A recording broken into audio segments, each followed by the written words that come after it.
नेहा सिंह राठौर का जितना स्टेटमेंट है, कहां देखा जाता है सबसे ज्यादा? पाकिस्तान में। और पाकिस्तान उसका अंतरराष्ट्रीय मंचों में लाभ उठाता है। तो मोहम्मद फैज खान भारत का वफादार हुआ और नेहा सिंह राठौर पाकिस्तान की वफादार हुई। जिसके कामों से जिस देश को लाभ मिले वो उस देश की औलाद।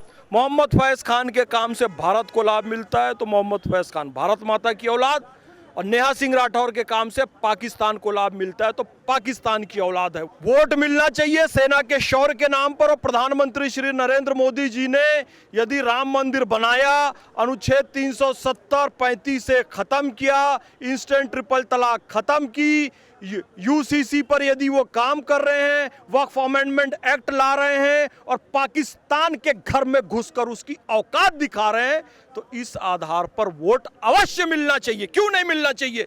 बिल्कुल मिलना चाहिए। रही बात रोजगार की बात, ये नेहा सिंह राठौर का पॉलिटिकल स्टेटमेंट है, ये पॉलिटिकल स्टंट है, क्योंकि रोजगार तो उसको भी प्राप्त था। नेहा सिंह राठौर नेता थोड़ी है फैज साहब, हैं? नेता थोड़ी है। नेहा सिंह राठौर नेता नहीं है। नेता कहाँ है? वो तो लोक गायिका है ना सर। नेहा सिंह राठौर ने बारदोई सिखला का नाम भी नहीं सुना होगा, नॉर्थ ईस्ट का लोक गायन है। सिंगा जी की परचरी सुनी भी नहीं होगी, निमाड़ में सिंगा जी महाराज के शान में गाई जाती है सिंगा जी की परचरी। पडवानी का नाम भी नहीं सुना होगा उसने, तीजन बाई गाती है, झाड़ू राम देवांगन जी गाते हैं। ये जो गाती है ना फुहड़ राजनीतिक तुकबंदियां, इसे लोक गायन नहीं कहते हैं। शारदा सिन्हा जी गाती हैं जो लोक गायन होता है।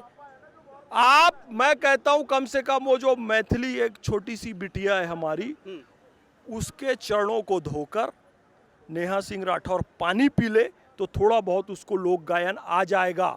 श्रेयांश स्वधर्मो विगुणा परधर्मा स्वनिष्ठता स्वधर्मे निधनम श्रेया परधर्मो भयावह यदा यदा ही धर्मस्य ग्लानिर्भवति भारत अभ्युत्थानम धर्मस्य तदात्मानं सृजाम्यहं परित्राणाय साधूनां विनाशाय च दुष्कृतां धर्म संस्थापनार्थाय संभवामि युगे युगे। भारतीय स्वतंत्रता संघर्ष को प्रेरित किया। भारतीय संस्कृति ताड़का की पूजा नहीं करती है। अरे नेहा भी तो सनातनी है, वो कहाँ बताती कि सनातनी है कि इसरा जहां की पूजा करूं मैं, जो उस विचारधारा को आगे बढ़ा रही है। आप चाहते मैं उसकी पूजा कर लूं, उसका सम्मान कर लूं, और दम है ना तो बराबरी से आओ। जब तुम प्रधानमंत्री के बारे में अपमानजनक बातें कहते हो तब तो तुमको बड़ा मजा आता है, कायर बा और ये बा और वो बा। और जब पलट के सोशल मीडिया में घुसेड़ के पलट के रगड़ के मारा, सोशल मीडिया में ये नहीं कह देगी जी मुझे मारने की धमकी दे रहे हैं। जब मारा जाता है तो अरे मैं तो लड़की हूं, मैं तो बेटी हूं, एक महिला के साथ ऐसा दुर्व्यवहार। अरे भाई तो तू पुरुष के साथ दुर्व्यवहार क्यों कर रही है? नारी देवी का स्वरूप होती है तो पुरुष शिव का स्वरूप नहीं होता है। मोदी जी भगवान का स्वरूप नहीं है, फिर मोदी जी राम का स्वरूप नहीं है, मोदी जी कृष्ण का स्वरूप नहीं है, मोदी जी पुरुष का स्वरूप नहीं है। पुरुष का क्यों अपमान करेगी तू? और जब अपमान करेगी देश की सेना का तो पलट के तुझे भी मारा जाएगा। तो फिर अपने आप को नारी नहीं कहना, क्योंकि शूर्पणखा जो पर पुरुष पर कुदृष्टि डालती है समाज में उसकी नाक कटती है। ध्यान रखना इस बात को। वो है पॉलिटिकली मोटिवेटेड है, वो खत्म। ये तो प्रेम की बात है उधो, बंदगी तेरे बस की नहीं है। यहाँ सिर दे के होते हैं सौदे, आशिकी इतनी सस्ती नहीं है। दोस्तों नमस्कार। ऑपरेशन सिंदूर के जीत के बाद मोदी सरकार ने निर्णय लिया है कि 9 जून के बाद घर घर मोदी सरकार सिंदूर पहुंचाएगी। जी हां, उपहार के स्वरूप मोदी सरकार महिलाओं को सिंदूर उपहार में देगी। एक तरफ इस बातों को लेकर चर्चाएं हैं तो दूसरी तरफ आपको बता दें कि पाकिस्तान के जितने भी सटे राज्य हैं, या पंजाब हो, राजस्थान हो, गुजरात हो या फिर जम्मू कश्मीर, पाकिस्तान के सटे राज्यों में कल एक बार फिर से मॉक ड्रिल होगा। लेकिन एक तरफ ऑपरेशन सिंदूर की जीत पूरे भारत में मनाई जा रही है, पाकिस्तान बिलबिलाया हुआ है।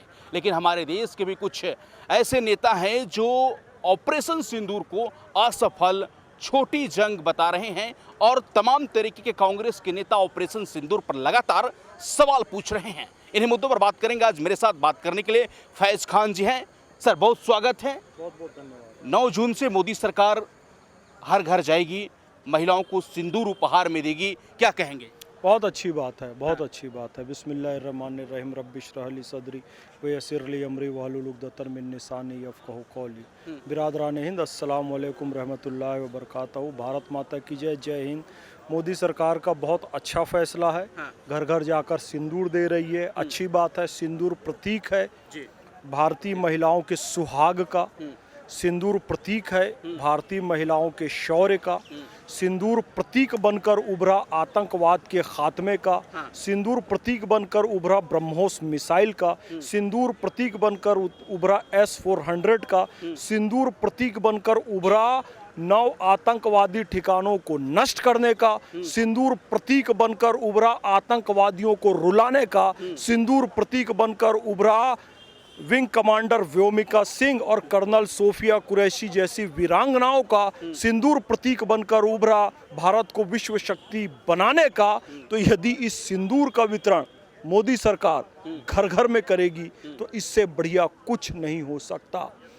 कुछ नामुराद, नाकारा, निकम्मे, नालायक लोग कह रहे हैं कि मोदी सरकार ऑपरेशन सिंदूर का राजनीतिक लाभ लेना चाहती है। तो मुझे ये बताओ, हमारी सेना के शौर्य दिखाया, सेना ने शौर्य दिखाया, प्रधानमंत्री नरेंद्र मोदी जी ने शौर्य दिखाया, तो इस शौर्य के बदले में जनता वोट देती है तो ये तो अच्छी बात है ना। वोट शौर्य के बदले में नहीं तो क्या कायरता के बदले में मिलेगा?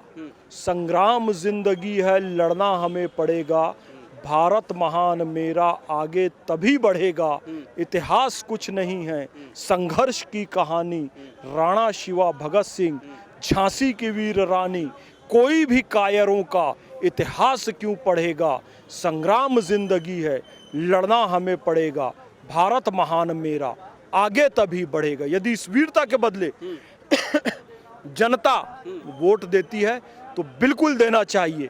अब देखो, ये कांग्रेस के प्रवक्ता, क्या नाम है इनका, उदित राज, उदित राज तो एक अपने जस्टिस पार्टी बनाई, अपने आप से ही वो जस्टिस। शशि थरूर को बता रहा है ना कि सुपर प्रवक्ता बन गए हैं भाजपा के। पहले उदित राज की बात सुन लो, वो है क्या जो कह रहा है वो?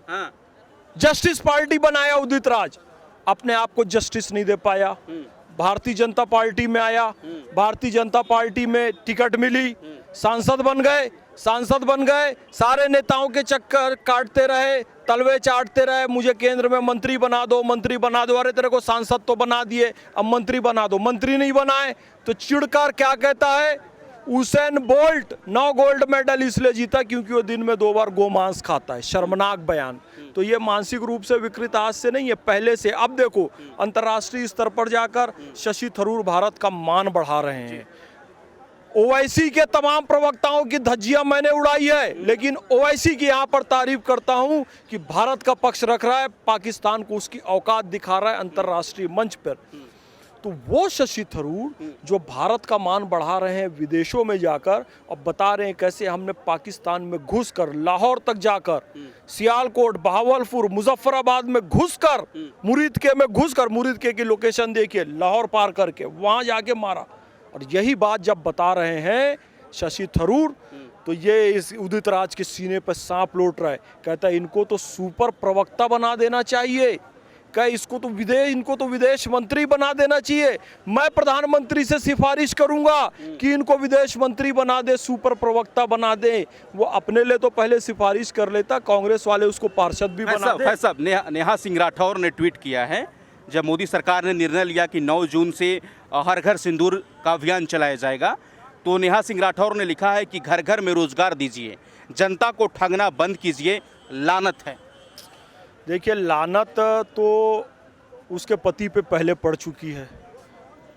एंटी इंस्टीट्यूशन गति के कारण विकास दिव्य कीर्ति सर के मैनेजमेंट की जो टीम है, उन्होंने जांच करके ये पाया कि ये इसका काम हमेशा विरोधाभासी होता है, एंटी इंस्टीट्यूशन होता है। बाद में पता चला उसकी बीवी भी एंटी नेशनल है। जूते मारकर, लगभग प्रतीकात्मक कह रहा हूँ, ऐसे जूते मारे नहीं गए हैं, कहने का मतलब है जलील करके भगाया गया है।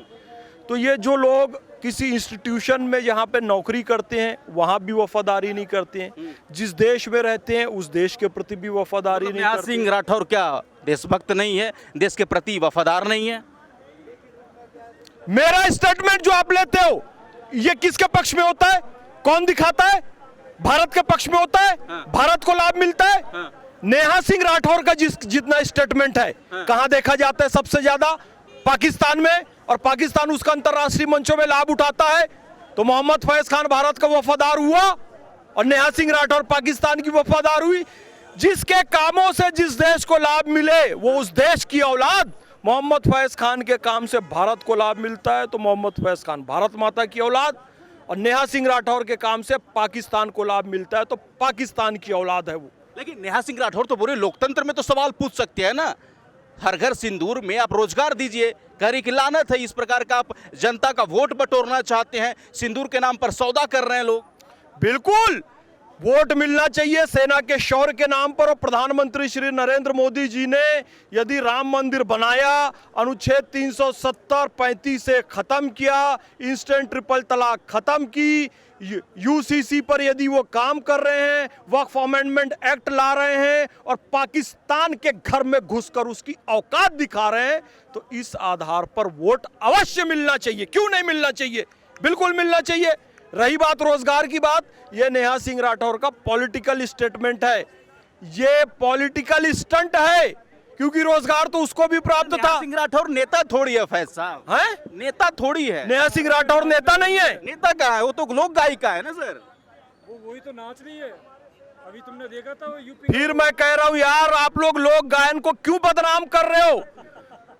नेहा सिंह राठौर ने बारदोई सिखला का नाम भी नहीं सुना होगा, नॉर्थ ईस्ट का लोक गायन है।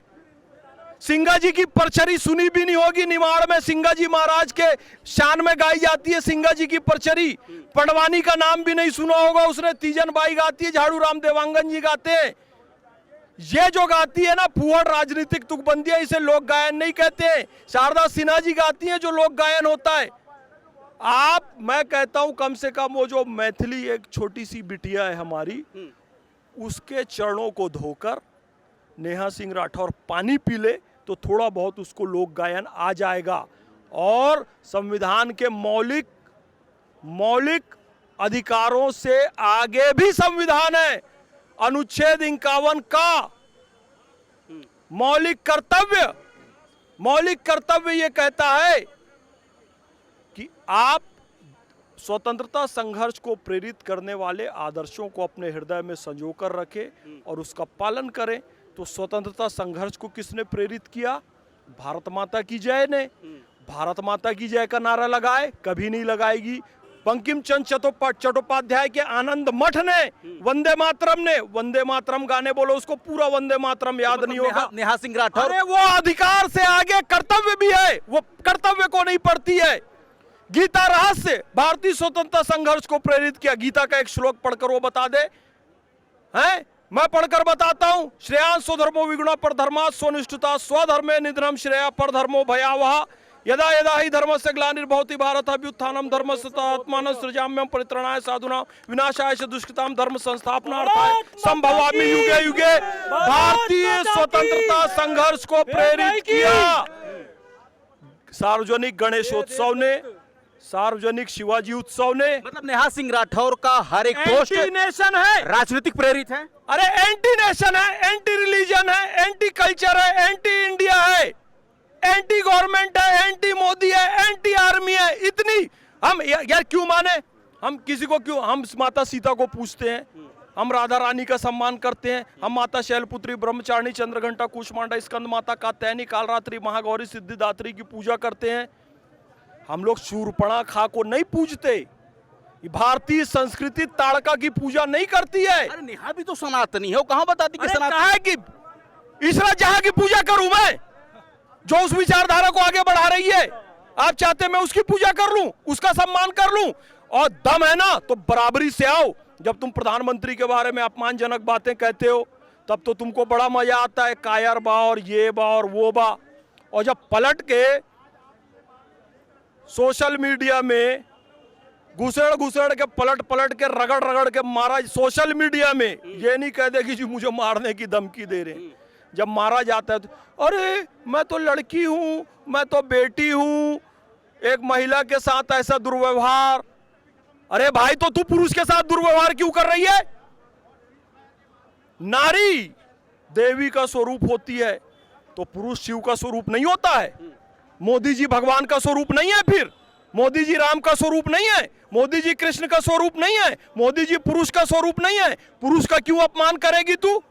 और जब अपमान करेगी देश की सेना का तो पलट के तुझे भी मारा जाएगा। तो फिर अपने आप को नारी नहीं कहना, क्योंकि शूर्पणखा जो पर पुरुष पर कुदृष्टि डालती है समाज में उसकी नाक कटती है। ध्यान रखना इस बात को।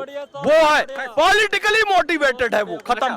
फैसा एक सवाल है, शशि थरूर विदेशों में जाकर पाकिस्तान की धज्जियां उड़ा रहे हैं, देश की बात कर रहे हैं, तो देश में जो कांग्रेसी हैं, पवन खेड़ा, उदित राज, राहुल गांधी, लगातार ऑपरेशन सिंदूर को असफल, फेल बता रहे हैं, बोल रहे हैं खड़गे साहब की छोटी जंग है ऑपरेशन सिंदूर। राहुल गांधी बोल रहे कितने राफेल मारे गए, इस प्रकार की बातें की जा रही है। एहसास से कमतरी क्या होता है आप जानते हैं? एहसास से कमतरी हीन भावना से ग्रस्त होना। हीन भावना से जो ग्रस्त होता है ना, उसको ऐसा इंफीरियरिटी कॉम्प्लेक्स। शशि थरूर है कांग्रेस के नेता। अब भाई भगवान ने लुक अच्छा दे दिया है तो बाकी कांग्रेसी क्या कर सकते हैं? अब भगवान ने अच्छी कम्युनिकेशन स्किल दे दी है, हिंदी भी ज़बरदस्त बोलते हैं और अंग्रेज़ी भी ज़बरदस्त बोलते हैं। तो अब ये तो भगवान की देन है। अमेरिका जाते हैं, पनामा जाते हैं, इंग्लैंड जाते हैं, लंदन जाते हैं, जापान जाते हैं, यूरोप जाते हैं, हर कोई उनसे इम्प्रेस हो जाता है। भगवान ने उनको ऐसी पर्सनालिटी दी है तो दी है। अरे तो उनके तरीके से कम्युनिकेशन स्किल डेवलप कर लो, उनकी तरीके से पर्सनालिटी डेवलप कर लो। तो हमारे ट्रकों के पीछे क्या लिखा रहता है? भारत की सड़क जलो नहीं, बराबरी करो। तो नरेंद्र मोदी जी ने एक योग्य व्यक्ति को सामने लाया जो अंतर्राष्ट्रीय स्तर पर भारत का मान बढ़ाने के लिए काम कर रहा है, तो उससे ये लोग जल रहे हैं। अबे तुम में योग्यता होती तो तुमको भी भेज देते, और भेजा भी गया। यूसुफ पठान को चुना गया, नहीं गया। मैंने यूसुफ पठान को कहा था टीएमसी, टीएमसी का फुल फॉर्म पता है ना? टीएमसी को टीएमसी बोल के निकल जाना था उसको कि टीएमसी तू टीएमसी है। टीएमसी का फुल फॉर्म क्या होता है? तृणमूल कांग्रेस नहीं होता है। टीएमसी का मतलब होता है टीएमसी तुम्हारी मानसिकता छोटी। ये यूसुफ पठान को चाहिए था बोले कि तुम्हारी मानसिकता छोटी और निकल जाए, क्योंकि वो एक भारतीय तो हैं, एक मुसलमान भी हैं। 20-25 करोड़ मुसलमानों का ट्रस्ट उन पे जमा हुआ है। लेकिन उन्होंने ये नहीं किया। राहुल गांधी, उदित राज, मल्लिकार्जुन खड़गे लगातार एंटी बयान दिए जा रहे हैं। सुपर सीएम बना देंगे, सुपर प्रवक्ता बना देंगे, विदेश मंत्री बना देंगे, खुद सांसद तक नहीं बन पाए। अच्छा, राहुल गांधी जो कह रहे हैं कि ट्रम्प समझौता क्यों किया, ट्रम्प के सामने झुक गए प्रधानमंत्री मोदी, भारत के साथ समझौता हुआ है, कितने राफेल मारे गए जयशंकर ने पहले बता दिया था पाकिस्तान को, तो राहुल गांधी इस प्रकार का बयान क्यों दे रहे हैं ऑपरेशन सिंदूर के बाद? राहुल गांधी को कूटनीति पता नहीं है, डिप्लोमेसी पता नहीं है। एस जयशंकर जी जो हैं वो पूर्व कूटनीतिज्ञ रह चुके हैं।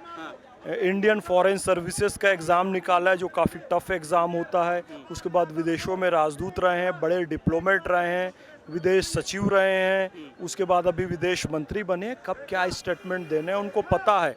राहुल गांधी को तो एक चैलेंज किया गया कि राहुल गांधी 15 मिनट बिना देखे भाषण दे लें और 3 बार विश्वेरैया विश्वेरैया विश्वेरैया नहीं, डॉक्टर मोक्ष गुंडम विश्वेश्वरैया 3 बार वो बोलकर दिखा दें। तो जिनको बोलने का शऊर नहीं है वो अंतर्राष्ट्रीय और डिप्लोमेटिक मैटर पे उनको नहीं बोलना चाहिए। ये मेरा निवेदन है। एस जयशंकर जी जो कर रहे हैं बिल्कुल ठीक कर रहे हैं, नरेंद्र मोदी जी जो कर रहे हैं बिल्कुल ठीक कर रहे हैं। अंतिम सवाल, एक शिवसेना उद्धव गुट के सांसद हैं, बड़बोले सांसद हैं, उनका नाम है संजय राउत। संजय राउत पहले बोलते हैं कि ऑपरेशन सिंदूर असफल है, गृहमंत्री अमित शाह को इस्तीफा दे देना चाहिए। ये तो प्रेम की बात है उद्धव, बंदगी तेरे बस की नहीं है। यहाँ सिर दे के होते हैं सौदे, आशिकी इतनी सस्ती नहीं है।